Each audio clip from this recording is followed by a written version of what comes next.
नमस्कार दोस्तों, आप लोग देख रहे बानी भोजपुरी हिट न्यूज चैनल। तो बहुत बहुत स्वागत बा।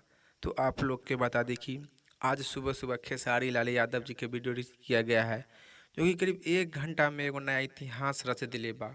जो कि एक ही घंटा में, करीब 1 घंटा में 3,54,000 दर्शक लोग वीडियो के देख ले बानी और प्यार द्वार दिले बानी। जो कि गाना के नाम रहे एक्शन से भरपूर। तो आप लोग के बता दें कि गाना SRK म्यूजिक के यूट्यूब चैनल पर देखे के और सुने के मिली। क्या कि आज सुबह सुबह 6:30 में करीब रिलीज किया गया है, जो कि खेसारी लाल यादव जी के और चांदनी सिंह के जोड़ी आप लोग के देखे के मिली। और ये गाना के खेसारी लाल यादव जी और अंता सिंह प्रियंका गैले बानी। तो आप लोग भी SRK म्यूजिक पर जाकर देख सकत बानी और सुन सकत बानी। करीब 1 घंटा में 3,54,000 दर्शक लोग सुन ले बानी और प्यार द्वार दिले बानी।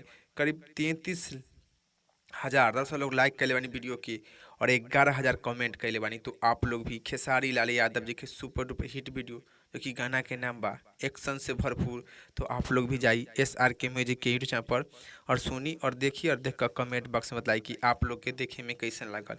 काहे कि बहुत ही अच्छा, बहुत ही प्यारा गाना बा और वीडियो बा। तो आप लोग भी जाई देखी और देख कर कमेंट बॉक्स में बताई। और इस रिपोर्ट के बारे में का राय बा, का विचार बा, आप लोग नीचे कमेंट बॉक्स में बताएं। फिलहाल में इतने, फिर से मिलेंगे नेक्स्ट वीडियो में। जय हिंद, जय भोजपुरी।